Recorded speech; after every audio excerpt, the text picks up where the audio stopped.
Élevé, la plateforme de l'heure.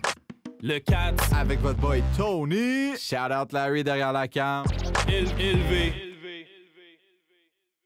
Bienvenue sur la plateforme de l'heure. Élevé, si vous ne savez pas, vous le savez.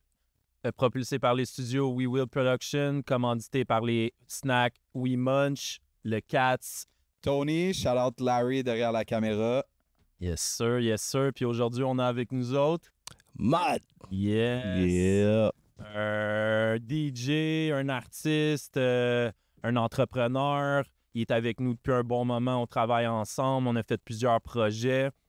On va faire le tour un peu. Vous savez déjà les conversations. On parle de tout, on parle de rien. Parler de sa carrière, de notre lien un peu, ce qui nous unit, comment on s'est rencontrés. Puis c'est ça, des bons moments. Je sais que tu sors d'une soirée en plus hier, les fins de semaine. Non-stop. C'est sûr, hein? Ça roule de ce temps-ci, je te vois, là, beaucoup de bars. Je pense que tu as des résidences aussi. Il y a des places que tu... Ouais, définitivement. J'ai peut-être 3-4 résidences dans la dernière année. Là, je commence à en couper parce que je fais plus du corpo, plus des trucs qui payent plus, en fait. Là, tu vois, ça. Mariage. Exactement. J'aventure plus dans ces domaines-là. You know, we're trying to make more money. Ah ouais. Smart. On essaie de s'élever. Exactement. Nous-mêmes. Shout out élevé. Toujours, hein, il faut bien vivre, il faut qu'on soit bien pour mettre les gens autour de nous bien. Exact. C'est comme ça que ça marche. Hein. Je t'ai entendu mixer plein de fois, c'est toujours lit. Ça finit toujours bien. Yeah, lance-moi les fleurs encore, j'aime ça. Continue. J'ai des beaux moments qui me viennent sous les yeux, on va en parler, mais ça pour venir un petit peu, toi, mettons, là t'es DJ, t'es artiste, la musique dans ta vie, comment ça a commencé? C'est quoi les premières chansons? Ou c'est quoi le bassin? Comment ça commence la musique? Pourquoi? Moi, de base, très bonne question. D'ailleurs, on m'a jamais posé cette question-là. Moi, je sors d'un background musique. En fait, dans la famille, mon père il était dans un band auparavant, mes oncles ils étaient dans un band. Mon frère, shout-out à mon frère, il m'a montré absolument tout. Ce que je sais de DJ, d'être derrière un instrument. Je dansais aussi à très jeune âge, donc j'ai toujours vraiment été encadré de la musique. Première chanson que j'ai entendue, je ne pourrais pas te dire. Si ça date de longtemps. Dans le ventre de ma mère, je ne sais pas qu'est-ce qu'elle écoutait. Mais moi, je viens des Îles-Seychelles, donc là-bas, c'est beaucoup plus du reggae puis la musique culturelle du pays. Mais je suis vraiment encadré dans les roots reggae, dans du dancehall, dans ce vibe-là. Mais à part ça, bro, je suis juste un méga fan de musique dès le départ, donc j'écoute absolument tout, que ce soit du country, un petit peu moins le heavy metal, mais bro, ça m'est arrivé. Crois-le ou non, j'étais dans un band, il était une fois, avec des amis. Shout out Yobi, shout out Jim. On avait un band qui s'appelait Infestoids. C'était notre band de heavy metal rock. Ça a commencé là, bro. J'ai appris à jouer la bass, man. Puis on avait 3 chansons qu'on savait jouer. C'était n'importe quoi. On jouait ça dans le garage, mais dans le sous-sol du building où j'habitais dans le temps, bro. On se venait avec une caisse de 24 à chaque soir, bro. On branchait tout l'équipement, puis on faisait le feu, man. Les voisins, ils étaient tannés de nous autres, mais bon. C'est nice. Fait que mélomane un peu, là, tu touches à tous les instruments. Absolument. J'ai la voix, artiste, tout ça. Absolument. C'est en toi. Yes. Nice. Puis sinon, à partir de là, secondaire, tout ça, c'était quoi le vibe? C'est quoi que tu écoutais comme musique, vraiment? Les gigs de DJ, c'est-tu venu un peu dans ton adolescence ou un petit peu plus tard? Bonne question. J'ai commencé à vraiment vouloir être DJ check depuis 13 ans. Là, mon frère a apporté les premiers contrôleurs à la maison. Il y avait des Pioneer CDJs, je ne peux pas dire lequel modèle exactement. Actually, même avant ça, on avait des Technics avec vinyle. Mais j'étais club ready, si on veut dire ça, depuis l'âge de 13 ans, que j'avais déjà les compétences pour être capable de mixer dans un club. Après ça, j'ai eu une gêne, puis j'allais dans les clubs, j'écoutais les gars de mixer, j'étais comme, bro, je suis meilleur qu'eux, tu sais, je peux jouer no stress, mais j'ai eu comme la peur de mixer dans un club ou professionnellement devant tout le monde jusqu'à l'âge de genre 21 ans. C'est là que j'ai dit, fuck it, bro, laisse le monde entendre ce que je peux faire. Premier gig, on m'a boué, DJ Sauce Pois, je l'ai entendu. Après ça, j'étais comme, no way, on va plus jamais me répéter ça.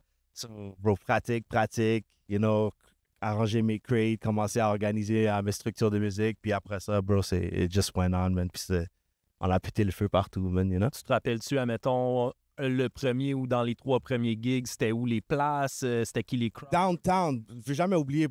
C'était une fille qui m'avait appelé. Je vais pas dire son nom, mais c'était une fille qui m'avait appelé. C'était dans ma job que je travaillais dans le temps. C'était avec... je travaillais chez Bell. Puis elle a fait un house party. Puis ça avait le DJ dernière minute. Puis dans ce temps-là, je mixais pour de l'alcool puis de la puff, là. Puis, bro, j'arrive là, on me donne un plan de manger. Puis je commence à mixer, bro. Puis je sais pas ce qui s'est passé, mais non, mon contrôleur m'a lâché, bro, pendant comme 30 minutes. Il n'y avait pas de son qui sortait. Les transitions ne fonctionnaient pas. Tu sais, je connaissais pas encore le vibe de mixer pour les jeunes. Puis j'étais pas encore... Tu sais, je savais pas c'était quoi qui bumpait trop dans la rue, qu'est-ce que le monde écoutait. Donc, tu sais, je jouais ce que moi je pratiquais. Puis c'était pas ce que le monde aimait. Puis ça l'a fait en sorte que, tu sais, c'était pas un bon résultat. Mais après ça, bro, j'ai pris ça à cœur, man. Je suis parti à la maison, j'ai travaillé plus fort là-dessus. Je suis parti écouter ce que tout le monde aimait, ce que tout le monde écoutait. C'était quoi les bangers dehors. Puis là, j'ai pratiqué des transitions, faire des affaires cool avec. Puis the rest is history, man. Là, on est là, peut-être 15 ans plus tard. Something like that. And going strong, man. Going très, très strong, man. C'est... Ben ouais, you live and you learn. Il faut que tu fasses ces erreurs-là aussi, je pense, au commencement. Ça va arriver à tous les DJ, soit techniquement ou comme tu dis, je pense que c'est important aussi que tu te dis la demande du public. Parce que oui, toi, tu peux dire, moi, je connais les gros beats, tout ça, mais il y a différents crowds, différents bars, différents mariages ou peu importe où ce que tu es, c'est une autre énergie, une autre atmosphère. Puis le DJ, je pense qu'il faut qu'il soit caméléon, il faut qu'il s'adapte un petit peu avec son crowd.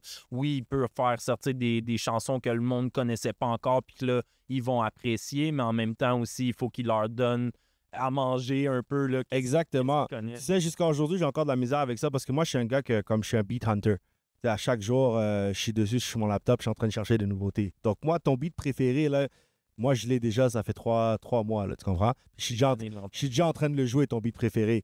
Puis toi, tu l'as même pas encore entendu. So, le temps que le monde, il s'accommode puis ils comprennent que ce beat-là va être on, moi, je suis déjà tanné du beat, je suis déjà on to the next. Mais qu'est-ce qui arrive quand tu fais ça?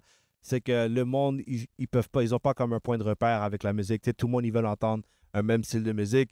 Mais bro, moi, je suis tanné de l'entendre ton Danza Kuduro, là, tu comprends? tu comprends? 100%. Je suis tanné de l'entendre. Moi, je suis déjà au prochain And Then Some, là, tu vois? Donc, ouais, bro, c'est un learning curve, t'apprends, puis à force de jeu. Mais là, ce que je trouve qui est cool, par contre, à Montréal, c'est que on a tellement une belle diversité musicale.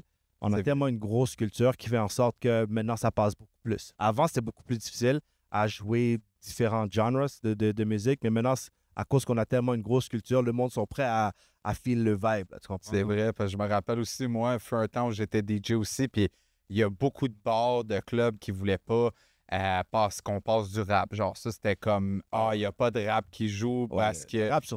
Il y avait comme, on dirait, là, je te parle peut-être de 5-10 ans à l'arrière, on dirait que les proprios, ils n'étaient pas trop friands de ça. Puis, tu sais, comme tu disais tantôt, puis moi aussi, je l'ai eu ça aussi, ce reality check-là, que, tu sais, moi, j'ai été un gars qui aimait vraiment plus le rap, puis qui mixait plus le rap, puis des fois, j'allais mixer, puis j'étais comme, je voyais, tu sais, j'avais des faux bangers, des belles transitions, puis tout, mais le monde, on dirait qu'il appréciait pas nécessairement, parce que je mettais beaucoup mes propres beats. Puis je pense que beaucoup de DJ qui ont de la misère à ça aussi parce qu'ils se disent on part beaucoup d'heures à faire des mix puis tout. Puis des fois, ils vont pas aimer ça nécessairement, mixer de la musique, que c'est comme pas leur genre de musique. Fait qu'ils vont vraiment plus aller dans leur style à eux puis mixer la musique qu'eux ils aiment. Mais comme tu disais, la réalité dans ça, c'est que tu n'as pas le choix de read ton crowd puis de mettre qu'est-ce qu'ils veulent. Ça vient avec la job. T'sais, être un DJ de base, c'est un art. Quand le monde vient t'écouter, ils viennent entendre ce que toi tu fais, c'est quoi ta vision musicale. Tu comprends? Donc, c'est sûr que tu peux te permettre d'aventurer un peu puis amener le monde dans ton monde, mais en même temps, il faut que tu sois versatile au point que tu read ton crowd pour voir ce qu'eux ils veulent. Donc, oui, c'est bon d'en faire ce que toi tu fais, ce que tu aimes faire, mais en même temps, il faut que tu vas leur rechercher puis aller drop les bangers que eux ils aiment, transitionner les deux mondes ensemble, élever la fête, tu comprends? Puis, à partir de là, quand tu fais ça bien, c'est là où tu es capable de bien introduire des nouveaux artistes ou des nouvelles chansons de l'heure puis des trucs du genre. C'est là où le monde sont comme « Oh shit, laisse-moi sortir mon Shazam 2 secondes.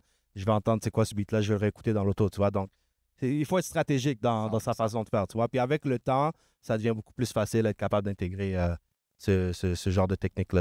Différents styles de musique aussi. Excuse-moi, Félix, je voulais pas te couper The Cats, mais dans le fond, le dernier point que je voulais amener, toi, comment tu deals avec les demandes musicales des gens? Parce que je veux dire, quand t'es DJ, tu te fais toujours demander genre T'sais- ah, joue cette chanson-là. Puis des fois, tu sais, t'es genre dans du 140 BPM ou genre 130 BPM, puis le beat qui te demande, c'est du 90 BPM, puis tu le sais, là, t'es comme je pense pas que je vais pouvoir mixer. Comment genre tu deals avec ça? Demande spéciale, man. Ça, c'est le nightmare de tous les DJ. Ouais, parce que t'aimes Surtout, pas ça, te faire t'sais- dire à la base, genre, ah, peux-tu mettre ça? T'es comme. C'est quasiment un disrespect. Mais Oui, check, c'est pour ça. de vrai. De un, c'est comme.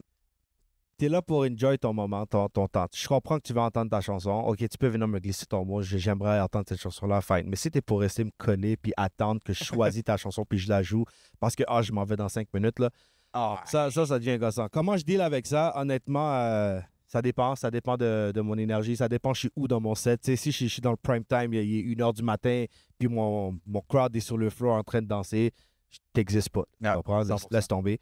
Ben, ou sinon, bro, il y en a qui aiment ça glisser de l'argent, puis ça, c'est toujours... après, ça renforce mon envie de jouer ta musique, you know? Ou Exact. sinon, il y a quelque chose de très cool. La menace a sorti une application que tu peux juste scanner le QR, puis tu fais transférer un petit cash avec la musique que tu veux, bro. Moi, si c'est, you know, money talks, man. Si t'es pour me payer, I'll play whatever you want. On va jouer les cowboys fringants, on va jouer tout ce que tu On veux. va jouer caillouche, on va jouer ce que tu veux. Tu sais, on va aller où tu veux, ça me dérange pas si tu me payes, mais honnêtement, non, me check pas pour être ce gars-là, là, mais je préfère être dans mon monde parce que en tant que professionnel, si on veut le dire de même, je sais comment read mon crowd. Puis je joue pour mon crowd, je joue pas pour une personne. Exactement. Parce qu'en bout de ligne, je suis sûr que tu préfères faire ton set puis même pas avoir de demande spéciale que quelqu'un glisse un 20 ou un 30 ou whatever, À puis qu'on te laisse à 100% faire ce que tu veux sans nécessairement demander sans avoir de demande spéciale. Mais guys, Exactement. take note. Si vous voulez que le DJ joue votre musique. Bring your money, bring your wallet. Tip de DJ, guys. Tip de DJ. Un C'est des- un toujours des- apprécié. Un des meilleurs gigs que je me suis fait payer parce que le monde. Parce que tu sais, dans DJing en tant que tel, ça a commencé par la Jamaïque. Là, c'est eux qui ont créé DJ. Puis ce qui est cool, c'est que eux autres aussi, ils ont amené une culture de typer le DJ quand tu veux pull up une chanson. Pull up une chanson, c'est quoi? C'est comme, tu joues la chanson, elle est trop fraîche, tu veux le rewind. Comme, on rewind the tune. Puis il y a du monde qui te donne de l'argent pour pull up le beat. Donc, j'avais fait un mariage jamaïcain puis nigérien. C'était n'importe quoi, bro. Puis l'entrée des mariés, ils arrivent, tout le monde, ils sont en train de célébrer. Puis moi, comment je fais mes mariages, c'est pas traditionnel où ce que tu rentres puis tu vas t'asseoir. Moi, tu rentres puis on commence carrément un party live. So, je suis en train de péter le feu dès le début. Le monde ne s'arrête pas de me pitcher du cash, man. Pitch des 20 pièces. Rewind les tunes. Ça me lance, bro. À la fin de la soirée, je ne vais pas trop rentrer dans les chiffres, mais je suis dans les hauts 3000. Là, en tip. Malade. Tu comprends? Yeah. Il y a des fois que il y a de l'argent là-dedans. Ah oui. Il y a des soirées que c'est dans un bar de quartier, puis tu souffres pour ton 200 pièces, mais il y a des fois que tu peux en profiter, quoi. C'est le même principe qu'un jukebox. Là, tu sais, quand tu voulais entendre ta chanson dans le bar ou whatever, jukebox, tu mettais de l'argent. puis ça fait Exactement. ton choix. Ça me fait penser aussi un peu, tu sais, on a parlé là, des gigs, tu parles des bars, je sais que tu fais des mariages, c'est ça un peu plus corporate, ces affaires-là. C'est quoi, tu dirais, la différence un peu entre les trois? Parce que tu as les shows, on va dire, DJ pour des shows. Festival, genre Les aussi. shows, ça rentre Ouais. un petit peu dans le même Ouais. truc. Ouais. Mariage, puis sinon, bar, club. Ben, c'est drôle que tu dis ça, mais festival et show, c'est pas pareil, pas pantoute. Tu vois, moi, je suis ignorant. Non, mais pas du tout. Regarde, on est là pour instruire si on peut. J'ai fait mon premier festival cette année, puis j'ai réalisé que c'est beaucoup plus similaire à un club dans le sens que je dois venir avec haute énergie all the way. Tu sais, quand tu as un DJ de club, le monde, ils veulent entendre des bangers sur bangers, ils veulent danser immédiatement. Ils n'ont pas le temps de faire un parcours musical avec le DJ, vraiment. So, tu peux le faire, ton parcours musical, mais avec des bangers. Ouais. Tu comprends? Donc, ton énergie doit toujours être à 100. So, c'est plus dans ce sens-là. Versus un show où ce que là, par exemple, tu sais, un show hip-hop, par exemple, où ce que je suis en train de mixer pour des artistes locaux, là, en transition, c'est là où ce que je peux commencer à mettre un peu de moi, tu sais, un peu de dancehall ici, là-bas, ou un peu... Tu vois, là, je peux faire plus un parcours, une vision musicale, si on veut, mais c'est beaucoup plus restreint comparativement à un festival puis un club. Alors, le gig le plus compliqué, mais là, j'en ai fait plus de 500 là, de carrière, c'est des mariages. C'est pas pour tout le monde. Je veux dire, là, si t'es un DJ puis tu veux commencer à mixer, là, puis tu penses que tu vas te lancer dans un mariage demain, bonne chance. Parce que, de un, tu mixes pour une personne qui il célèbre un moment très important de sa vie. Tu comprends? C'est leur biggest party. So, you have to make sure que quand tu es en train de faire ça, tu le fais à des meilleures capacités. Et moi, je suis une personne en même temps que tu sais, je respecte mon temps, j'apprécie vraiment beaucoup que le monde il me donne leur business. Donc, en me représentant, je m'assure de toujours donner mon 120%. Tu sais, je suis hyper ponctuel, je suis la régie, puis je suis vraiment en train de dive dans tout ce que eux autres ils veulent. Tu sais, un mariage, tu vas avoir ta clientèle, là, c'est de 10 ans à 90 ans. Tu sais, tu dois jouer absolument pour tout le monde. Puis le truc le plus difficile, c'est de faire la petite fille danser puis la grand-mère danser sur la même chanson, tu comprends? Donc, c'est lorsque tu vois un peu quel genre de DJ tu es. Puis si tu es vraiment une personne que musicalement, tu comprends, il faut que tu aies une bonne connaissance musicale pour être capable d'atteindre ce genre de niveau, ce que tu es capable d'avoir tout le monde sur la piste de danse. Puis c'est un très gros challenge, mais ça paye très bien à la fin parce que c'est des plus gros contrats. Tu travailles pendant plusieurs heures, c'est minimum 8 heures que tu es en train de faire un shift. De midi, tu es là en train de set up, tu rentres chez vous à 3 heures du matin, tu as fini ton breakdown, tu es chez vous à 5 heures du matin, tu sais, ça fait... C'est de la job, là, pareil. Fait que là, tu dis ça, là, question curieuse de même, là, combien de gigs de chansons t'as dans ton ordinateur, toi, chum? Combien de chansons à peu près en nombre? Laisse tomber, je suis passé à travers 5 MacBooks, 2 PC, 6 disques durs. Ma banque de musique, bro, ça laisse tomber. Je pense de mon laptop, là, il est déjà rempli, puis je l'ai acheté il y a 2 mois. Là, j'ai un disque dur à côté, puis même lui, il est rempli, bro.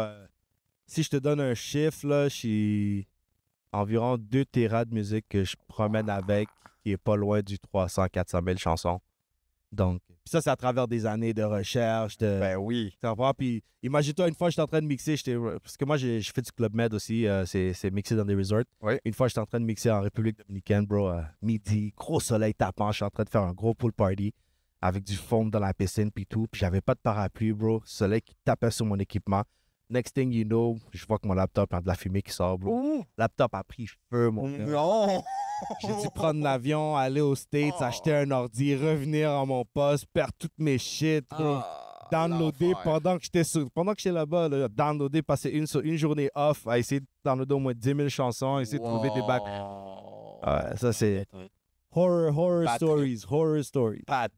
J'en ai plein des horror stories. Sur des gigs de même dans les bars, ils arrivent, on sait quoi. Le DJ, il est là tout le temps, il est là du début à la fin. Il est dans le feu de l'action.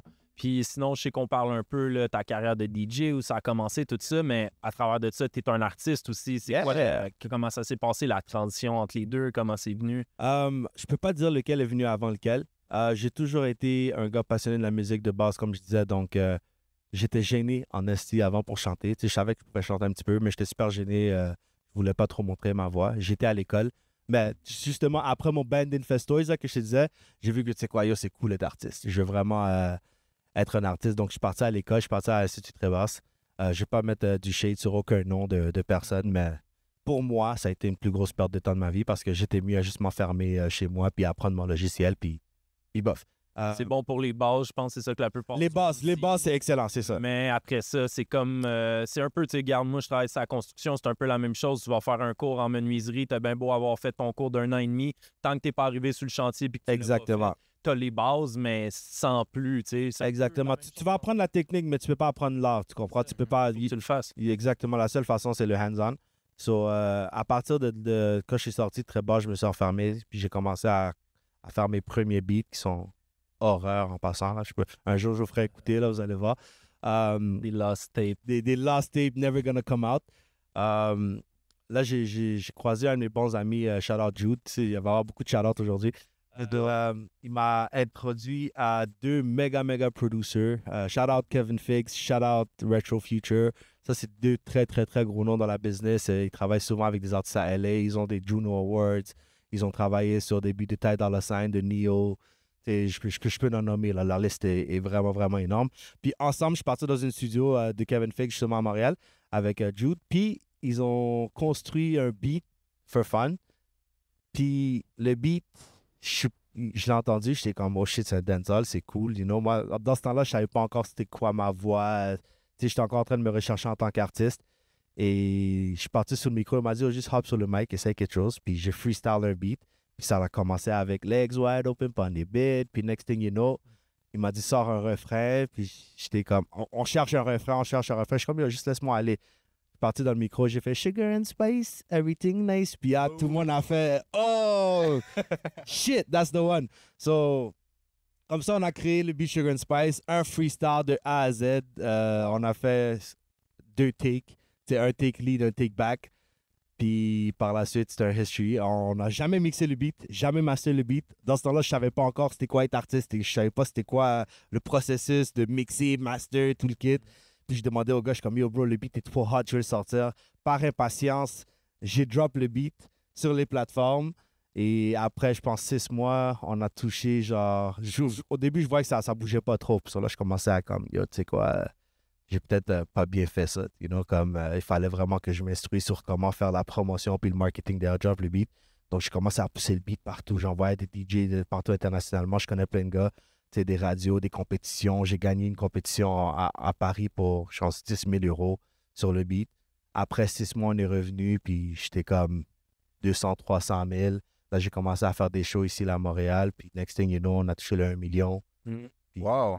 C'était mon premier beat release qui est parti viral. Donc, c'était quand même un bon feeling. On dirait que c'est ça. Souvent, c'est des beats sur le moment, freestyle un peu, tout ça. Puis c'est souvent ces beats-là qui éclatent comme ça. On dirait qu'il y a quelque chose d'organique, il y a quelque chose que tu peux pas reproduire souvent, qui est momentanément comme... Justement, mais tu vois, ça, c'est drôle à dire, mais cette expérience-là a un peu construit la façon dont comment j'écris en tant qu'artiste. Maintenant, c'est vraiment toujours du organique. Tu sais, si je dois me casser la tête à écrire un beat, je le fais pas. Tu sais, en temps normal, je vais jamais le drop. Quand je rentre, j'entends un beat, je vais directement... Mais vous avez été dans des sessions avec moi, là, vous savez, quand il y a un beat qui joue, je suis comme, yo, bro, là, juste laisse-moi aller sur le micro, puis je commence à freestyle n'importe quoi. Techniquement, j'aurais complété la chanson au complet. Après ça, je rajoute les paroles. Ça, c'est juste ma façon de faire. Mais en temps normal, on a toujours des bons bangers qui sortent par la suite de ça. J'ai une question un peu complexe pour toi. Justement, tu me dis que toi, c'est un peu ta façon d'écrire comme ça. Comment tu vas puiser ton inspiration? Genre, comment. Est-ce que tu es conscient de ça? Que genre, parce qu'en bout de ligne, on s'entend que c'est de l'inspiration pure et dure. Là, être capable d'aller dans ce tout, puis genre, d'être capable de pondre une chanson comme ça, puis que ça marche de même, puis qu'on dirait que justement, comme tu disais tantôt, là, c'est ces chansons-là qu'on dirait que c'est toujours le mieux parce qu'on dirait que ça vient, c'est naturel, c'est inspiré, Est-ce que tu as quelque chose qui t'aide à tune in? Est-ce que genre je sais pas, man, s'il y a quelque chose qui t'aide justement à tune in avec ça, est-ce que tu bois un petit verre de temps en temps? Est-ce que, je sais pas, je pense comme ça rapide, mais... J'ai pris le temps à réfléchir à cette question parce que c'est pas la première fois que je le reçois. C'est quoi ton inspiration, genre, quand tu fais de la musique? Avant, j'ai toujours, j'en ai pas. Tu sais, je rentre puis je file le beat. Tu sais, excuse-moi, maman, mais parfois, tu sais, je m'allume un joint dans le studio puis je cherche l'inspiration comme ça. Ça m'arrive tout le temps. Mais en même temps, j'ai réalisé que je mentais un peu. Parce que de base, quand je vais dans le boot, c'est la femme. Tu sais, je parle toujours de la femme. Tu sais, je pense que, pas pour dire que je suis un player ou un playboy, mais je trouve... Le style de musique un peu que tu fais aussi, qui est dancehall, si je me trompe. Exactement, tu sais, c'est caribien, c'est beach. Tu sais, comme moi, mon impression, c'est que quand tu penses à Mad Ricky, je veux que tu penses soleil, je veux que tu penses bon moment, je veux que tu penses, tu comprends, le winding, je veux que tu penses le Caribbean feeling. Puis ça, c'est beaucoup encadré sur des comportements ou des relations avec la femme. Puis ça fait en sorte que de base, nichement parlant, c'est de là où vient mon inspiration. À partir de là, ça m'aide à écrire mes top lines, si on veut. Puis après ça, tu sais, je vais fine-tuner. Si j'ai plus envie de parler de la femme, je divague. Mais de base, l'inspiration vient de là. C'est lorsque je vais aller chercher mes top lines. Tu sais, c'est les femmes qui me donnent des émotions. Après ça, c'est... Je trouve qu'en tant qu'artiste, pour moi, j'aime pas trop parler de ma vie privée. Ça m'arrive parfois, mais c'est des chansons trop dark. Je trouve que ça représente pas trop qui je suis en tant qu'artiste. Mais en même temps, j'ai réalisé que, tu sais, quand tu commences à avoir des fans puis du monde qui veulent t'écouter, ils veulent avoir une connexion avec l'artiste. Donc, j'ai commencé à écrire des projets qui sont plus personnels, plus, tu vois, puis ça va sortir très, très, très bientôt avec méga beatmaker, producer, artiste, Bames, big shout-out, We Will Production, big shout-out, Bames, Boom Fire. Exactement. Donc, on va voir de quoi qui va sortir qui vont permettre à l'audience de plus connecter personnellement avec moi. Puis aussi, j'ai des singles qui s'en viennent, qui sont plus dans mon style. Puis, tu sais, mine de rien, c'est niaiseux, mais des plateformes comme Élevé et d'autres comme ça, des podcasts, ça aide aussi les gens, le public à connecter avec les artistes, tu sais, à savoir, à l'entendre parler, à savoir des choses qu'il n'a jamais divulguées, parler sur des tracks, des chansons ou même des vidéoclips. Fait que c'est pour ça qu'on est là aussi un petit peu. Oui, on pose des questions, on fait le tour, mais en même temps, c'est une connexion avec l'artiste, Ben ouais. l'entrepreneur, peu importe, on va recevoir toutes sortes de gens. Mais ouais. Ouais, j'apprécie définitivement l'invitation parce que c'est toujours excellent d'avoir une plateforme où un artiste est capable de se mettre tout nu un peu devant l'audience puis dire qui ils sont. So big shout out to you guys. Shout out, derrière la caméra. Ben oui. Je supporte dans tout. Puis ça m'amène aussi, c'est ça. On se connaît, ça fait un bon moment. On a fait plusieurs trucs ensemble. Nous autres, on n'est pas des artistes, on n'est pas des producteurs, mais on est derrière la scène, dans l'événementiel, avec les snacks exotiques. Yes. On a fait partie de plusieurs événements ensemble. Plusieurs événements. Les gens qui étaient là, ils le savent déjà. Laissez-nous dans les commentaires, parlez-en un petit peu. Put some fire in the chat. Yes! Ça, on veut voir qui était présent dans les soirées. Yes. Puis, ouais, ça n'a pas toujours été facile. On le sait, il y a eu une transition là, dans les dernières années, la pandémie, tout ça. Ça l'a rendu l'événementiel un petit peu plus compliqué. Je sais que tu participais avec nous autres en tant qu'entrepreneur, DJ. On a fait des grosses soirées, c'était vraiment nice pour des Halloween, des soirées pour le temps des fêtes, des Summer Jams. On a tout fait. On a tout fait des All White. Ouais. On a tout fait. On a eu des rosters de tous les plus gros DJ de Montréal qui sont venus Yes, sir. faire avec nous. Let's go. Shout out. Shout out Motorius, shout out Jeff Fresh, shout out Golden, shout out MC Puna, shout out Bigfoot, shout out. You know, la liste est énorme. si je donne tous les noms, ces shout out-là va jamais finir. Mais ouais, on a été capable de vraiment faire des belles fêtes dans la salle qu'on avait. Ouais, c'est ça. Je ne veux pas trop en parler de plus de ça. Il fallait être là. Ouais, il fallait être là. C'était incroyable. Des beaux souvenirs. Incroyable. Exactement. Ah oui. C'est sûr, man. Puis c'est ça, dans le fond, là, tu me dis par rapport au gig de DJ, t'en as beaucoup. Artistiquement, tu fais-tu quand même des shows ou tu performes-tu dans tes gigs? T'es-tu capable de faire ça ou c'est touché un petit peu de mélanger les deux? J'avais peur avant de prendre le micro. Pas que j'avais peur, j'aimais moins ça, mais là, j'ai commencé à trouver une passion pour prendre le micro. Donc, beaucoup plus ces temps-ci aussi, je me fais booker pour être le MC derrière des DJ, puis je prends le micro, puis tu sais, je pompe le crowd. Donc, ça m'a permis à vraiment m'ouvrir beaucoup plus à commencer à incorporer le DJ puis l'artiste ensemble. Ça m'arrive une fois de temps en temps de performer pendant que je mixe. C'est quand même assez rare, tu sais. J'aimerais ça trouver une belle stratégie où je suis capable d'amener vraiment ce module-là où le monde va venir voir le show, ce que je suis en train de mixer, c'est A-Party, puis en même temps, je performe. Il faut que je trouve une façon de bien l'incruster. Je veux pas que ce soit du n'importe comment. Parce que je trouve que être artiste, il y a une valeur à apporter, puis 100%. Être DJ aussi, c'est une valeur à apporter. Puis si je suis en train de mixer, puis je chante, j'enlève la valeur d'être artiste. Donc, j'essaie de trouver une belle façon d'incorporer ça, parce que le monde, ils vont vraiment comprendre que, OK, oui, il mixe, il pète ça, mais en même temps, c'est un show. Le gars, il vient, il va prendre le micro, il va hype le crowd, il va performer en même temps. Donc, c'est vraiment...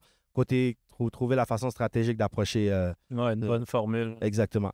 Ouais. Puis sinon, je sais que Tony parle un petit peu là, qu'est-ce qui t'inspire dans tes chansons, tout ça, mais y a-tu des artistes qui t'ont inspiré ton son un petit peu dancehall ou y a-tu des artistes qui ressortent du lot que tu écoutes jusqu'à aujourd'hui ou que tu écoutais plus jeune qui ont vraiment collé avec ton style? Ouais, j'ai grandi avec du roots reggae, donc tout ce qui est Egyptian, Sanchez, tout ce qui est Beres Heyman, ça c'est vraiment dans les roots pour les connaisseurs.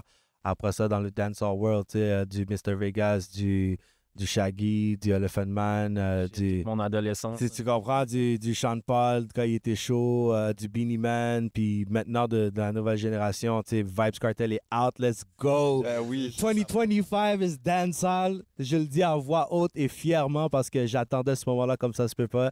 Du Shantia. Ouais, j'ai oublié un peu ta question. Je suis perdu. Tu l'as bien répondu, c'était exactement ça. Puis justement, j'essayais d'en venir parce que je savais que tu allais parler de Vybz. Je m'en venais là, justement. Je sais qu'il est out. Il y a de la nouvelle musique qui est sortie. J'ai survolé un petit peu, mais j'ai pas eu le temps d'écouter au complet. C'est pas pire, qu'est-ce que t'en penses? C'est-tu le même Vybz en dedans que dehors? Regarde, l'affaire de Vibes, c'est que dans le temps, Vibes, quand je faisais vraiment du beat hunting, comme je disais tantôt, là, Vibes, il sortait un beat par semaine. Ouais, à chaque Donc, vendredi. Donc, si je te montre, dans mon Serato, là, dans mon logiciel de DJ, j'ai create Party, j'ai create Latino, j'ai create Dancehall, j'ai create tout ce que tu veux, puis après, j'ai un create qui s'appelle Vibes Cartel. Parce que ce gars-là, tout seul, il a juste explosé. Puis le gars a environ 800 chansons dans mon crate. Ça n'avait aucun sens. C'est des remixes, des extended. Tu sais, il abuse, là, tu sais. Pour répondre à ta question plus précisément, les chansons qu'il avait drop, je pense que c'est juste des petits fillers. Parce que là, il est encore en mode transition. Le gars, il est free. Laisse-le voir sa femme un peu. Laisse-le enjoy un peu son freedom. Puis après ça, on va avoir le vrai vibe dans pas long. Il part en tournée en plus le 31 décembre. Je suis en train de faire de la promo pour Vibes. Ouais, bro, j'ai l'intention d'y aller. Ça va être un show que j'ai pas envie de manquer. Je suis pas un gars qui va souvent dans des spectacles. J'en ai vu peut-être 2 dans toute ma vie. Puis Vibes, c'est définitivement une des personnes que je prendrais l'avion pour. Puis je vendrais mon bras. Pas de problème. Ouais, en show, ça doit être lit. J'ai jamais vraiment vu footage nécessairement en show, mais j'ose croire, là, j'imagine. Mais juste du dancehall, du vrai dancehall en show, c'est une expérience. Tu comprends? Parce que l'artiste n'est pas juste en train de performer. Parce que, tu sais, ils ont l'ambiance de pull-up, le track, où ce que le crowd va s'énerver encore plus. T'sais, ils ont le feu, puis avec les bonbonnes. C'est n'importe quoi. Au rap, des fois, qui est un peu plus lyrique. Exactement. Un peu plus, bars. Fait que là, l'énergie, des fois, prend un coup. C'est touché, c'est pas nécessairement... Il y a des artistes rap que j'adore, mais en show, c'est pas tout ça non plus. Exactement. C'est ça qui est cool de dancehall, c'est que t'as l'énergie, t'as le monde qui danse. C'est vraiment une ambiance pour tout le monde. Et c'est pas juste t'es venu écouter une personne. Comme, oui... C'est un peu comme ça. Tu vas payer pour aller voir un artiste, mais en même temps, tu sais que l'artiste va donner un show. Donc, c'est ça qui est vraiment cool. Puis en plus, ils ont des DJs qui ouvrent dans leur set. Puis les artistes dancehall, ce qui est cool, c'est qu'ils font une affaire qui s'appelle des rhythms. Donc, plusieurs artistes différents vont embarquer sur la même instrumentale. Ça fait en sorte que parfois, par un coup de spécial, tu sais pas, tu as un special guest appearance de Beenie Man à côté, là, tu vois. Donc ça, c'est vraiment cool parce que pour ton prix de 1, tu finis par rencontrer quelqu'un d'encore, un autre star qui t'a grandi à écouter. Donc, je trouve que c'est quand même très, très, très spécial. C'est vraiment nice. Puis tu l'as dit aussi, ça m'amène à un autre point aussi, que j'ai beaucoup l'expérience, j'ai beaucoup l'impression, en fait, que les gens qui s'en vont voir des shows, souvent, c'est pour l'expérience sociale aussi derrière ça. C'est pas juste aller voir comme ça peut être, exemple, un DJ, ou quelqu'un chanter ou whatever, mais les gens vont souvent aller là pour l'expérience sociale de justement, comme exemple Il Sonic ou genre festival exemple Caribana, etc., que le monde vont justement avoir des costumes puis tout ça, puis c'est là que c'est comme c'est vraiment lit. Puis il y en a qui vont dans ces affaires-là juste pour se trouver une femme puis faire des enfants. Là, tu vois? C'est un date show là, aller dans un concert de dancehall. Là, tu vois? C'est mieux que Tinder. Hein, c'est mieux que Tinder. Là, tu sais. C'est vrai, 100%. 100%. Puis tu as fait un festival, justement, cet été. C'est le bon segway, ça. J'ai aimé la transition. Ouais, 100%. Ils sont forts, les gars. Respect. C'est ça. Le festival, rappelle-moi, c'était quoi le nom du festival? Taste of the Caribbean. Au Vieux-Port, j'ai eu la chance et l'honneur de faire mon premier festival. J'ai stressé, honnêtement. Behind the scenes, là, j'étais en train de shaker. Ma mère était là, ma famille était là, des amis, vous autres, vous étiez là. Donc, je voulais m'assurer de donner une très belle performance. Arrivé sur stage, je pense les 10 premières minutes, je jouais vraiment safe, en mode dancehall. Puis j'étais comme, je peux pas garder l'énergie là. Puis j'étais comme, tu sais quoi, je vais sortir de ma bulle. J'ai pris le micro, puis j'étais comme, tu sais quoi, guys, on va switcher ça. On va commencer dans du soca, puis après ça, il fallait être là. Pour de vrai, fallait être Après là. ça, fallait être là. Fallait être là parce que moi, justement, j'ai assisté là. J'étais allé, Jerry était là aussi, Flyger, shout out Flyger. Big shout out Flyger. Puis on est allés ensemble, puis c'était malade. Là. Il y avait comme 3, 4, 5, 6 personnes, je comptais plus. Ils embarquaient sur la scène. Les femmes, ils ont rush le stage. Oh, il y avait une qui essayait de danser sur moi pendant que je faisais mon set. J'étais comme, yo. Ah ouais, c'était une expérience. Puis je l'ai vu, là, justement, quand tu disais le 10 minutes au début, tu prenais ça safe, puis après, shit went down so quick. Genre, yo, tout le monde est en train de turn up, tout le monde, la foule, mon gars, t'as mis le feu, là. T'as mis le feu à la poudre, mon gars, là, ça... Ça a flambé. Oh, ouais. Du gasoline dessus. Mais c'est ça qui arrive, c'est que je suis monté sur stage, je vois qu'il n'y avait pas trop de crowd. Donc, c'est pour ça un peu je suis en train de jouer safe. Mais dès que j'ai switché ça, bro, puis j'ai mis du soca, je regardais mon contrôleur, je regardais la foule, il y avait 2000 personnes devant moi. n'importe quoi, man. J'étais comme, wow, shit, OK, c'est ça un festival. Puis à partir de là, même eux autres derrière, big shout-out en passant à TOTC, là, c'était excellent comme opportunité. J'espère que l'année prochaine, je vais être capable de le faire. Je pense qu'on est en conversation. Là, il y a des fortes chances que vous allez me voir là l'été prochain. Je pense que c'est le 13 et le 14 juillet. C'est dans cette fête semaine-là. Donc, manquez pas l'année prochaine. C'est sûr que je reviens cette fois-ci, no game. Là. Pas de take it easy. Je m'en vais péter. Je m'en vais en mission. Là, I understand the assignment.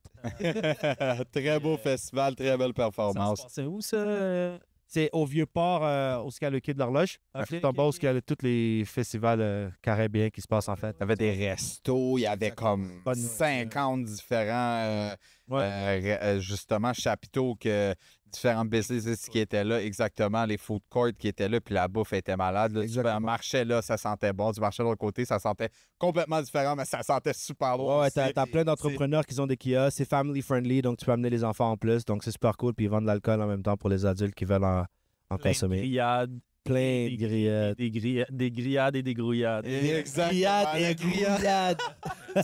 Bon, ça. Le thème, grillades et grouillades. Tu sais quoi, je vais faire un événement, j'ai appelé ça comme ça. Barbecue, grillades et grouillades. Ah, c'est parfait, ça. Puis tu parlais, j'ai oublié le nom, mais c'était les promoteurs, t'as dit? TOTC. TC. Ah, c'est de fond, TOTC, c'est Taste of Caribbean. OK. Puis, eux autres, ils sont honnêtement, l'organisation derrière ça, c'était excellent. Je suis arrivé là, j'ai pas eu aucun problème. Mon set était prêt à l'heure que j'étais supposé embarquer. Je suis sorti à l'heure que je suis supposé sortir.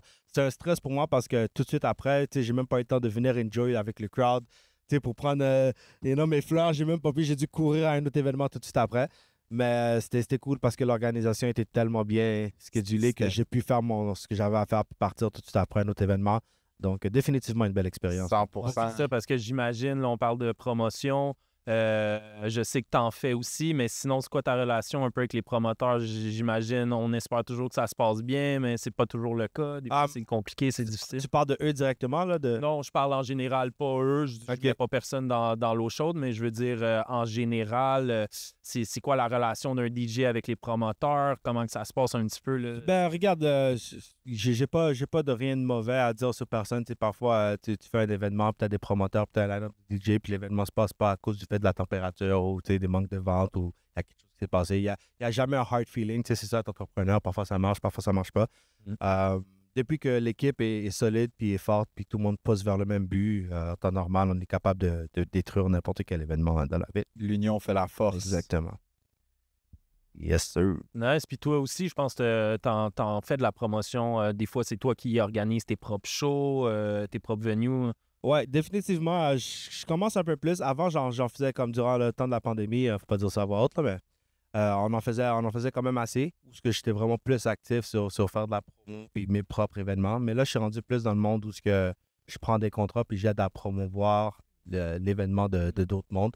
Puis c'est un autre monde, c'est une autre avenue, mais ça marche tout de même. Ouais, c'est ça, parce qu'un DJ, un peu comme un producteur, je le vois de même, oui, tu es un artiste, mais comme la partie entrepreneur, elle n'a pas le choix de kick in, elle n'a pas le choix d'embarquer parce qu'il faut que tu te vendes.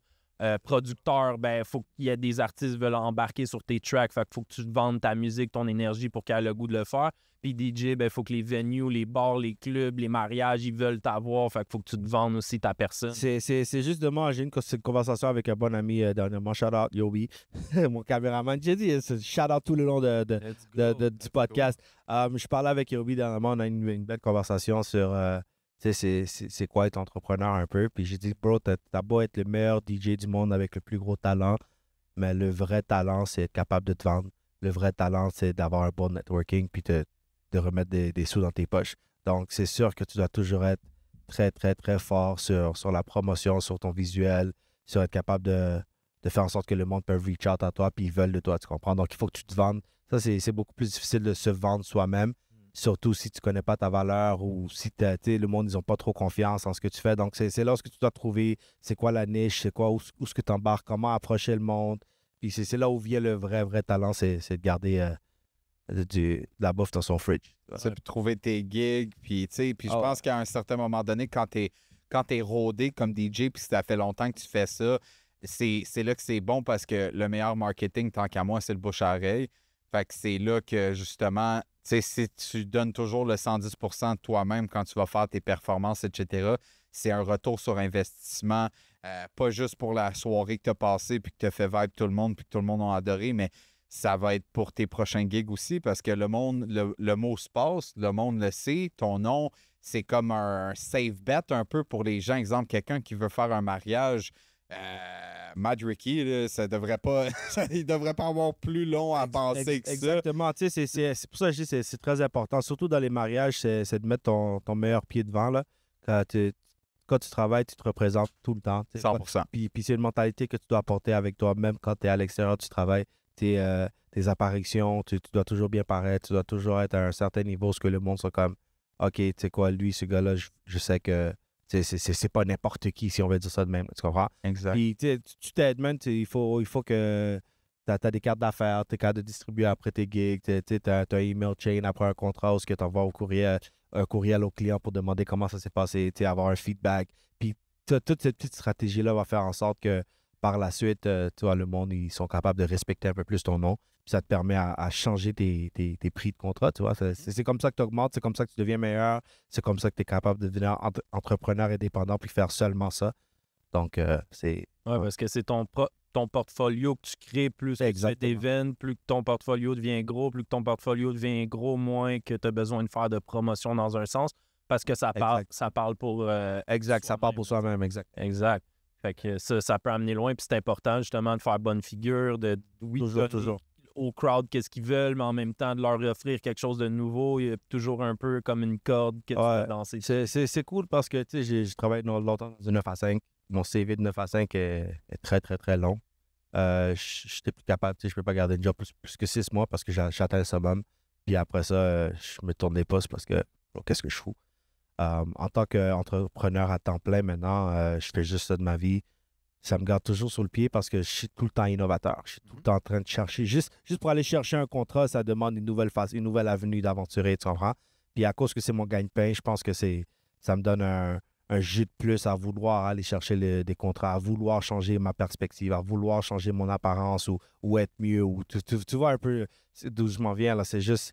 C'est une façon de... C'est un game changer, c'est un lifestyle que je suis en train de vivre. Être capable d'être vendeur à temps plein pour ma propre personne. Puis c'est le grind. Tout entrepreneur, il passe à travers ça. C'est le grind. Puis... Exact. Puis la transition entre les deux, justement, comme tu as dit, là, de travailler un 9 à 5. Oui, tu faisais déjà des gigs, mais là, tu as lâché ça puis tu as été complètement... Comment ça s'est passé un peu, cette transition? J'ai eu peur en asti, si on veut dire ça de même. C'est pour ça que je pense que c'est important d'en parler pour le monde. Plein de monde qui veulent faire le saut, qui ont peur, qui sont pris. C'est comme un move que tu dois faire, mais il faut que tu sois intelligent, il faut que tu connaisses ta valeur, il faut que tu le fasses au bon moment, tu sais. Ouais. Un autre shout-out que je vais lancer, c'est je travaille avec une compagnie qui s'appelle Empire Events. Big shout-out à Bastien.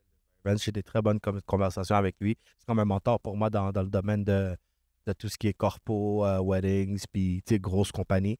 C'est quelqu'un que j'aspire être comme un peu plus tard, si on veut, et si bientôt. J'ai des très belles conversations avec lui, puis lui, une chose qui est toujours restée dans ma tête, c'est quand il m'a dit, moi, je regarde beaucoup Shark Tank, puis la première question qu'ils vont poser à une personne qui vient présenter un projet, c'est est-ce que tu fais ça à temps plein? Parce que c'est là où ils vont voir si c'est ton plan A, tu comprends? Si t'es investi dedans à 100%. Exactement. Puis j'ai réfléchi, bro, puis j'ai pensé. Puis je faisais mon autre job de comptabilité, puis j'étais comme... Je faisais mon DJ aussi, puis je commençais à être dans une position DJ où je suis capable techniquement de vivre juste de ça. Mais est-ce que c'est assez pour quitter ma job, tu comprends? Parce que là, j'avais la stabilité, puis j'avais tout ça que j'étais en train de laisser. Puis à un moment donné, c'était un lundi matin, j'étais plus capable. J'étais comme, tu sais quoi, fuck it, je donne ma démission.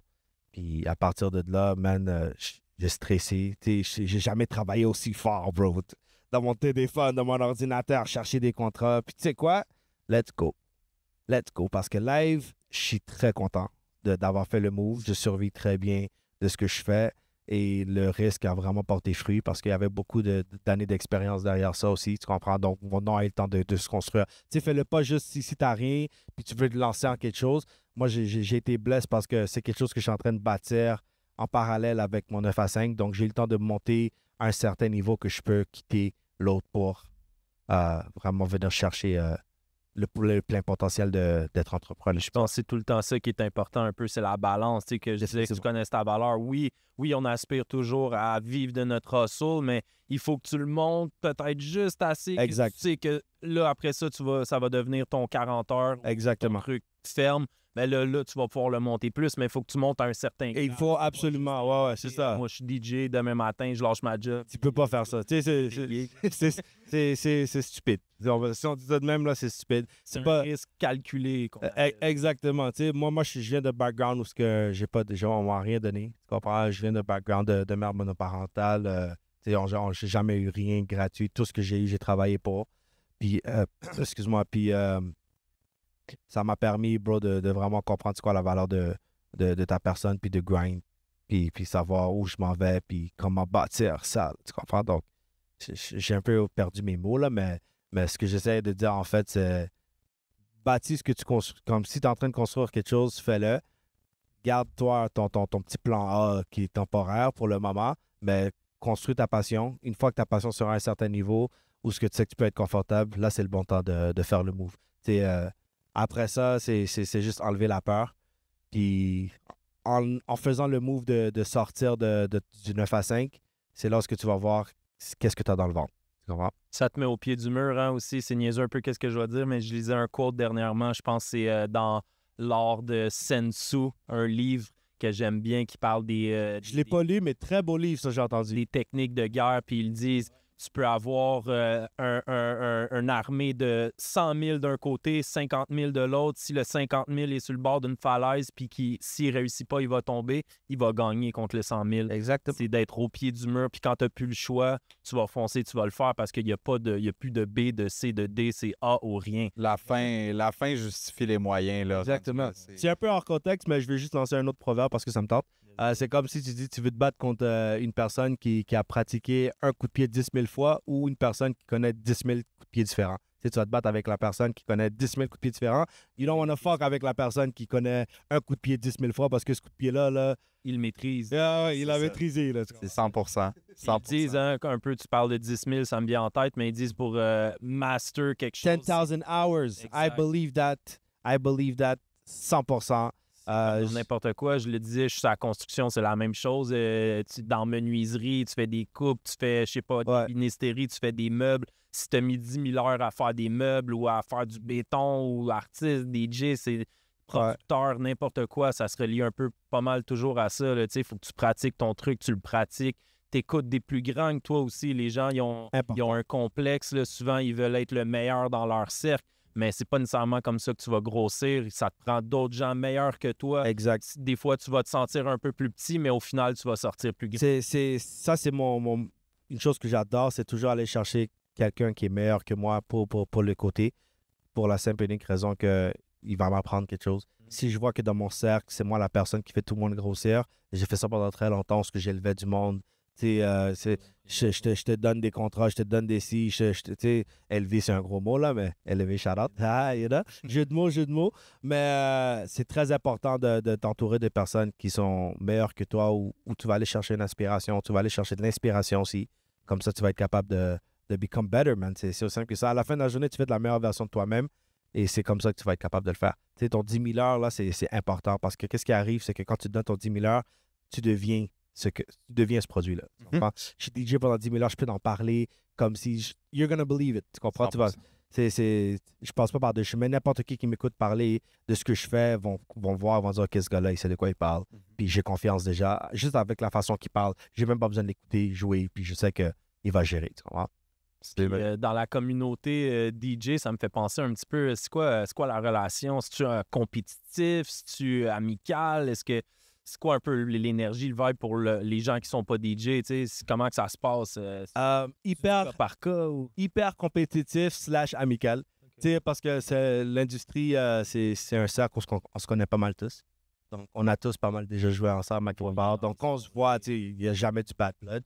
Mais reste que Tout le monde veut le contrat. Tout le monde veut être le meilleur. Tout le monde veut péter la fête. Si je suis en train de mixer avec un line-up de 6 DJ, je veux que le monde vienne dire yo, ton set, c'était meilleur que tous les autres. Tu comprends? Donc c'est une compétition amicale. C'est comme une game de basket. C'est ça, c'est important. C'est comme un sport.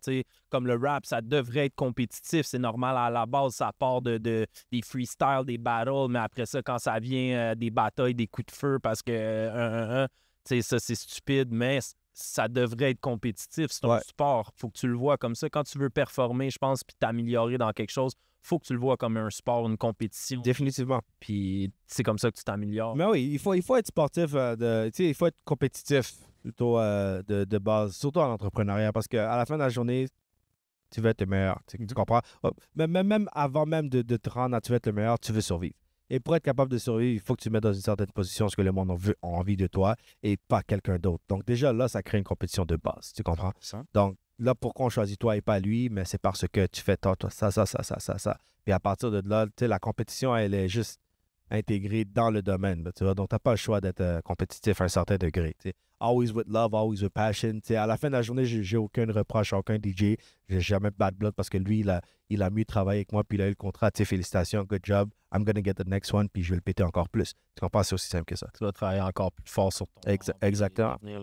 La meilleure version de toi-même tout le temps. Je pense que c'est comme ça qu'on s'améliore. On a déjà parlé dans le podcast. Exact. Ça fait partie de tout ce qu'on dit. On dit toujours, si les gens travaillent toujours à être la meilleure version de soi-même, ben demain t'es mieux, après-demain t'es mieux, l'autre t'es mieux, puis tu grandis de ça. Ça n'arrête jamais d'apprendre. Depuis que tu donnes la meilleure version de toi, bro, ça va aller. C'est aussi simple que ça. Tu comprends? Je pense que c'est ça le travail en tant qu'humain. Je pense que c'est ça. Just become the best version of yourself. Fais toujours le mieux que tu peux et c'est juste ça que tu peux faire. Tu comprends? C'est vrai. That's all. C'est ma parole tout le temps. Là, comme, tu sais que je vais être là, tu sais que je vais être présent, tu sais que je vais donner mon 110%. Si ça marche, ça marche. Ça marche pas, ça marche pas. Mais tu sais que moi, de mon côté, j'ai donné tout ce que je pouvais. Puis à partir de là, ça ouvre les portes. Puis, tu sais, vite de même, je réfléchis. La carrière de DJ, bon, on le sait, le nightlife, les femmes, ça danse, l'alcool, les bars, les clubs, c'est cool, des good vibes, de la grosse énergie. Mais c'est quoi un peu l'envers de ça? C'est beaucoup un travail qui se passe de nuit, de soir. Ouais, T'es toujours dans le nightlife. Fait, comment ça se passe un petit peu? C'est différent. Je rentre à la maison le matin puis je vois le monde aller travailler. Tu comprends? Parfois. Contre le courant. Exactement. Tu sais, parfois, je suis quand même assez défoncé. Puis le lendemain, c'est pas le fun. Mais, bro, c'est une question de choix, man. C'est une question de choix de qu'est-ce que tu veux dans ta vie. Moi, pour moi, j'ai envie d'être free. Puis pour moi, ça, c'est la façon pour moi d'être capable d'être free. On pense que c'est la façon pour moi que je suis content de vivre ma vie. C'est d'être capable de faire quelque chose que j'aime de passion. Puis à partir de là, si je suis capable d'avoir des sous en faisant ça, tant mieux. Puis en même temps, tu sais, j'ai pas besoin de travailler un 9 à 5, me lever. Je trouve que c'est pire de devoir se réveiller à 9 à 5 puis travailler pour quelqu'un puis être obligé à être dans un shift. Puis tu sais, t'as pas envie d'être là. Pour manger, t'es timé pour manger 30 minutes, 1 heure pour manger. Pour moi, les chier. C'est ça. C'est vrai. Ça fait pas de sens pour moi, ça. C'est vrai, 100%. Puis en plus, le plus important dans tout ça aussi, je pense que quand tu as un job, que tu sois entrepreneur dans n'importe quel domaine, le temps que tu investis, c'est dans ta compagnie à toi. Fait que ça grandit avec le temps que tu mets dans ta propre business. Tandis que quand c'est la business de quelqu'un d'autre, ben, tu es payé ce taux horaire-là. Pour que lui conduise une Lamborghini. Exactement. Puis tous les efforts, tout le temps que tu as mis à faire grandir ça, ben c'est pas ta business à toi. Fait qu'en bout de ligne, si tu as eu ton argent, puis après, tu n'as pas ton mot vraiment à dire. C'est ça, tu sais, à la fin de la journée, tu rien qu'un chiffre. Si tu décides de démissionner, tu n'as absolument rien à l'extérieur de ça. Tu es super bon tech en informatique. Tu as quitté la job, puis demain, tu es quoi? C'est ça, exact. Je dois redéposer un CV, puis je dois recommencer à zéro. Versus ce que je suis en train de faire live. Si je quitte une compagnie, mais je suis encore DJ Madricky, je suis encore l'artiste Madricky, mon nom reste avec moi, tu comprends, ma réputation reste avec moi, mes feedbacks restent avec moi, donc ça a toujours une valeur apportée sur ce que je suis en train de faire, puis c'est ça qui permet de grossir tout le temps, donc c'est excellent. C'est vrai. Tu bet on yourself, oui. Puis c'est comme ça que ta valeur augmente au fil des années. Exact. Là, on parlait aussi tes gigs de DJ, vraiment 21 ans, ça a commencé. Là, ça fait du 10 ans passés là, que tu fais du DJ. Définitivement. 13 ans et quelques, 13 ans et demi pour être exact, que je suis professionnellement DJ. Ça veut dire que je me fais payer pour faire des gigs. Let's go. avant, c'est sûr que mon cheminement de DJ est plus long que ça parce que, tu sais, beaucoup de bedroom DJ là, qui se passaient pour apprendre. Mais ouais, il faut qu'il se passe à quelque part. exactement. Exactement, c'est ça. Même Puis qu'est-ce que tu dirais qui a changé dans les débuts comparativement à Star? Oui, les skills, tout ça, j'imagine, mais même les styles musicaux, le crowd, les bars, et l'univers doit... J'adore, bro, parce que je me tanne pas. Je suis pas capable de me tanner parce que j'adore la musique, donc il y a toujours de la nouvelle musique qui sort. Puis tu dois être à ta place aussi. Tu sais, pour moi, c'est la plus grosse récompense de voir un crowd danser à ce que je fais. Puis dire que t'es bon. Tu sais, c'est pour moi, tu sais, j'étais coiffeur aussi, j'étais barber dans le temps. Puis je trouve que être capable de donner un service où ce que le monde, ils apprécient, puis te donne un feedback positif sur ton service, pour moi, c'est gratifiant. C'est ça, la valeur de ça est incroyable. Donc, ça fait en sorte que je peux juste pas me tanner, bro, c'est une drogue. Je me vois faire ça jusqu'à que mon dos, il me lâche au complet. Puis même à là, je vais être dans le domaine, puis je vais être en train de faire du behind the scenes, là, puis je vais être dans les paperwork s'il faut, mais je vais toujours être dans la musique, c'est simple. Je ne veux pas passer par quatre chemins. C'est pas moi. Est-ce que tu es d'accord avec le dicton qui dit « Trouve une job que t'aimes, comme ça tu n'auras pas à travailler un jour de ta vie ». 100%. Puis c'est ça que je vis en ce moment, puis je suis blessé pour. Parce que je suis passé à travers, tu sais, dans la vie, là, je suis passé à travers. Puis enfin, je suis capable de dire que je fais quelque chose que j'aime, je suis payé pour. Puis finalement, les personnes qui étaient autour de moi qui doutaient, le voient, puis ils le voient quand je travaille aussi. Ils sont comme, bro, ça se voit que t'es fait pour ça, tu comprends? Ça se voit, ton énergie, tu sais, la façon que tu bouges, je te vois pas comme ça ailleurs. Mais dès que t'es là, c'est comme un autre personnage. Puis ça c'est gratifiant, même, comme tu as dit. 100%.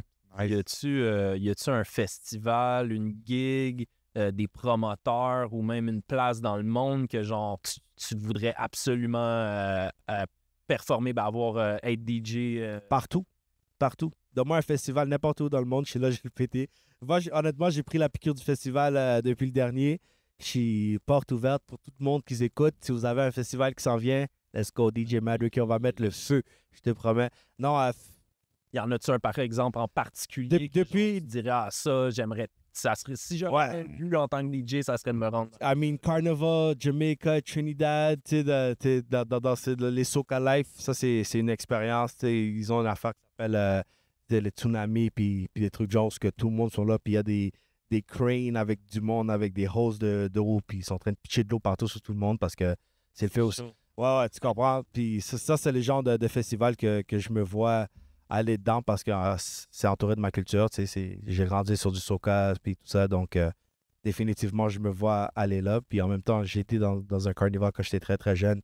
J'ai eu la chance de rencontrer des gros artistes soca que j'aimais écouter dans le temps.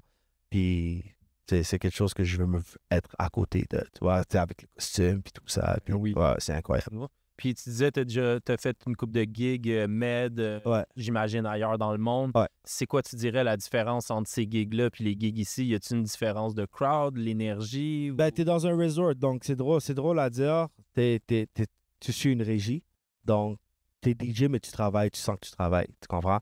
C'est drôle parce que je faisais ce que j'aimais, mais en même temps, à cause que c'était sur une structure de travail 9 à 5, ou plutôt 9 à 3 du matin, ou 7 à 3 du matin. 7 heures du matin à 3 du matin, ça a rendu l'expérience assez pénible. Tu travailles 6 jours sur 7, donc une journée off, puis tu es toujours obligé d'avoir un contact avec les clients. Tu dois manger avec eux, parler avec eux. À un moment donné, tu veux que... Jouer les chansons aussi de Monsieur, de Gaétan, de ben, je sais pas qui. Pas tant, parce que tu suis une régie, tu comprends? C'est comme, à 2 heures, j'ai un show. Donc, je suis dans l'amphithéâtre, je suis en train de faire un show, je suis en train de jouer la musique pour le show. À midi, je suis en train de faire l'aquapicnic. Donc, le monde qui sont dans la piscine en train de faire des exercices dans la piscine, je dois jouer une playlist spécifique. Ouais. Le vrai temps où ce que je pouvais me lâcher là, si on veut, c'est la nuit quand je faisais le nightclub à côté de la plage. Là, je pouvais juste ce que je voulais. Donc, c'est vraiment ce moment-là que je suis en train d'enjoy. Mais 6 jours sur 7 pour enjoy de 3 heures la nuit, à un moment donné, tu le sens. Puis en plus, l'alcool à flot, tu traites. Si tu rentres dans ta chambre à 3 heures du matin à côté, puis tu te réveilles à 7 heures pour aller au poste, bro, t'as encore l'alcool dans le système. Je suis revenu, là, j'ai failli perdre mon... C'est ça, sans parler du foie. Je sais plus comment mon foie il est, là, je dois aller le faire checker. C'était 1 an en plus, c'est pas comme si c'est une semaine, c'est un contrat de 1 an. Je l'ai fait en République, j'ai fait 1 an, mais je fais 6 mois ou 7 mois aux Bahamas à cause de la COVID, j'ai dû revenir, mais bro, c'est une expérience, là. Tu pas... Si j'avais dans mes vingtaines, oui, mais non, trop de responsabilités. Ça paye pas assez, honnêtement. C'est ça, t'es payé, dans le fond, t'es salarié, là. T'es pas C'est ça, t'es salarié, sous-contractant, exactement. Ok. T'es logé, nourri, vêti, on va les payer tout le kit, c'est le fun, mais Lifestyle plus qu'autre chose. exactement. Tu le fais pas pour l'argent, tu le fais plus pour l'expérience. là. Ouais. Puis, tu sais, Pour aller chercher tes 10 000 heures, comme on disait, peut-être ça peut aider. Ben, c'est pas comme tu disais. Portfolio, je pense, ça aide à bâtir. Oui. Tu sais, c'est bon sur un CV, Ouais. mais en tant que devenir un bon DJ, non, parce que Comme tu disais, je joue t'es la- régi. C'est ça. puis je peux pas aventurer trop puis faire ces affaires-là. Là, Ouais, je comprends. Je comprends. Let's go, let's go, let's go. Puis, en tant qu'artiste, y a-tu un featuring, une collaboration, genre, que Vibes Cartel! tu aimerais faire? Vibes Cartel! Vibes Sugar and Spice 2 on the feature with Vibes Cartel. Let's go. C'est ça, Il est out. c'est ça, il est out. C'est sûr qu'il doit chercher à collaborer, mais c'est sûr que. J'ai un contact avec lui en plus, DJ Love. Je sais que tu regardes. Si tu regardes pas, je vais te l'envoyer pour que tu regardes. Je te call out. Shout out DJ Loves, mais je veux le featuring Sugar and Spice avec Vibes Cartel. Let's get it. 2025 dancehall, on pète tout. 2025 dance hall to the world. Let's go. Ça, Puis, c'est ça. sinon, prochainement, c'est où qu'on peut te voir dans les clubs, les bars? Je sais que tu as parlé de résidence. Y a-tu une place que tu reviens souvent? Ouais, là, pour tous les mardis, je suis dans un nouveau bar de quartier. J'ai pris un nouveau contrat. Ça s'appelle Bella Vista. C'est sur Jean Talon et Delorimier. Vous pouvez checker là tous les mardis si vous voulez prendre un verre plein tranquille, relax. Un beau petit bar de quartier. Je joue de la musique là, so c'est cool. Sinon, je suis vraiment partout. Je les prends cas par cas. Je suis dans une position maintenant où il y a tellement une grosse demande que je peux choisir quel contrat je veux. Donc, j'essaie de prendre un peu moins les résidences puis plus l'argent que j'ai envie de prendre, tu vois. Donc, ça dépend de où je vais être. Mais suivez-moi sur les réseaux, vous allez voir que, ou peu importe où je suis, vous allez le savoir, puis you know where to find me. 100%, on va mettre le link, bien évidemment, de ton. The Real IG, Mad Ricky, ou sinon Official DJ Mad Ricky. Besoin d'un DJ dans les commentaires. Shit. Et allez spam ça. DJ Mad Ricky ici. Puis sinon, musicalement, y a-tu quelque chose qui s'en vient? Travailles-tu? Musicalement, yes, bonne question. On retourne sur le sujet d'artiste. J'ai des beats qui sortent. J'ai un projet, un EP qui va sortir avec Bamis, ce que j'expliquais tantôt, où ce que je parle beaucoup plus de. Tu sais, c'est beaucoup plus personnel. C'est beaucoup mieux construit. C'est moins party, fun woman. Boum, boum. Mais j'ai aussi des singles qui vont drop qui sont plus dans ces éléments-là, parce que c'est plus moi. Tu sais, c'est vraiment summer vibes. Donc, l'artiste ne meurt pas. Il continue et il pousse à fond. J'ai beaucoup de projets qui sont déjà complétés, pas sortis encore, que je suis en train de chercher un bon timing, une bonne façon de le sortir pour m'assurer de pousser ça au un maximum de listeners possible, parce que c'est ça l'important, sortir de la musique pour que le monde écoute. Donc, c'est vraiment savoir comment aller chercher les personnes. Puis ouais, juste suivez-moi, continuez, puis vous allez voir, man, 2025, ça va être quelque chose. Là. Stay tuned. Let's go. Yes, sir, man. Une autre bonne émission. Élever la plateforme de l'heure. Si Shout vous ne out. saviez pas, maintenant, vous le savez. Le 4. Tony. Et mud! You don't know! And we out. Thank you.